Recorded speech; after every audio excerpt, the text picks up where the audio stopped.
جب ابا جی کی تنخواہ کے 350 روپے پورے خرچ ہو جاتے تب اماں ہمارا پسندیدہ پکوان تیار کرتی۔ ترکیب یہ تھی کہ سوکھی روٹیوں کے ٹکڑے کپڑے کے پرانے تھیلے میں جمع ہوتی رہتی اور مہینے کے آخری دنوں میں ان ٹکڑوں کی قسمت کھلتی۔ پانی میں بھگو کر نرم کر کے ان کے ساتھ 1-2 مٹھی بچی ہوئی دالیں سل بٹے پر پسے مسالے کے ساتھ دیگچی میں ڈال کر پکنے چھوڑ دیا جاتا تھا، حتیٰ کہ مزیدار حلیم سا بن جاتا اور ہم سب بچے وہ حلیم انگلیاں چاٹ چاٹ کر ختم کر جاتے۔ اماں کے لیے صرف دیگچی کی تہ میں لگے کچھ ٹکڑے ہی بچتے تھے۔ اماں جی کا کہنا تھا کہ کھرچن کا مزہ تم لوگ کیا جانو، اور اماں ایسی سگڑ تھیں کہ ایک دن گوبھی پکتی اور اگلے دن اس گوبھی کے پتوں کی سبزی بنتی، اور یہ کہنا مشکل ہوتا کہ گوبھی زیادہ مزیدار ہے یا اس کے پتوں سے بنی ہوئی سبزی۔ اماں جی جب بھی بازار جاتی تو غفور درزی کے کونوں میں پڑی قطرنوں کی پوٹلی بنا کے لے آتی۔ کچھ عرصے کے بعد یہ قطرنیں تکیے کے نئے غلافوں میں بھر دی جاتی تھیں، کیونکہ اماں کے بقول ایک تو مہنگی روئی خریدو اور پھر روئی کے تکیوں میں جراثیم بسیرا کر لیتے ہیں، اور پھر قطرنوں سے بھرے ہوئے تکیوں پر اماں رنگ برنگی دھاگوں سے شعر کاٹ دیتی تھیں۔ کبھی لاڈ آ جاتا تو ہنستے ہوئے کہتی کہ تم شہزادے شہزادیوں کے تو نخرے ہی نہیں سماتے جی، سوتے بھی شاعری پر سر رکھ کے ہو۔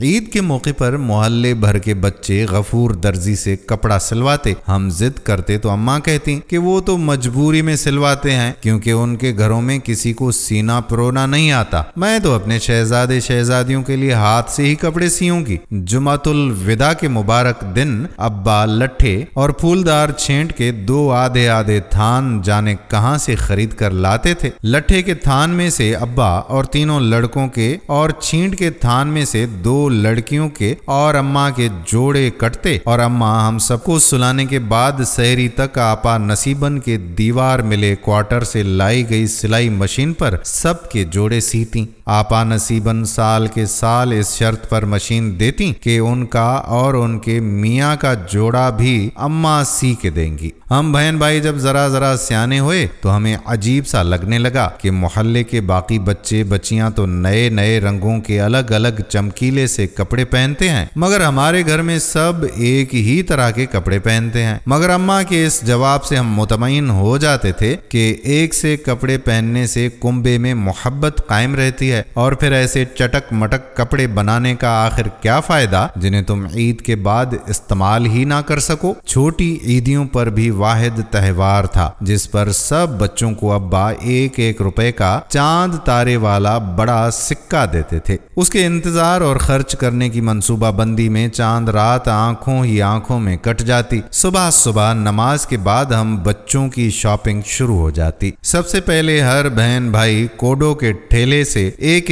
پنی والی گول اینک خریدتا جسے پہن کر چال میں اتراہٹ سی آ جاتی تھی۔ پھر سب کے سب چاندی کے ورق لگی میٹھی املی اس لالچ میں خریدتے کہ رفیق افیمچی ہر ایک کو املی دیتے ہوئے تیلی جلا کر املی میں سے شولہ نکالے گا۔ پھر خانہ بدوشوں کے خوانچے میں بھرے مٹی کے کھلونوں اور رنگین کاغذ اور بانس کی لچکدار تتلیوں سے بنے گھگو گھوڑے کی باری آتی تھی۔ آخر میں بس اتنے پیسے بچتے کہ سوڈے کی بوتل آ سکے، چنانچہ ایک بوتل خرید کر ہم 5 بہن بھائی اس میں سے باری باری ایک گھونٹ لیتے اور نظریں گاڑے رہتے کہ کہیں کوئی بڑا گھونٹ نہ بھر جائے۔ پیسے ختم ہونے کے بعد ہم دوسرے بچوں کو پٹھان کے چہرے والی بندوق سے رنگین اور مہین کاغذ سے منڈے چوبی کھانے پر لگے غبار پھوڑتے اور بڑی حسرت سے دیکھتے رہتے۔ بندریا یا ریچھ کا تماشا بھی اکثر مفت ہاتھ آ جاتا تھا، اور اوپر آنے جانے والے گول چوبی جھولے میں بیٹھنے سے تو ہم سب بہن بھائی ڈرتے تھے، اور اس کا ٹکٹ بھی تو مہنگا تھا۔ بقر عید پر سب کے ہاں قربانی ہوتی سوائے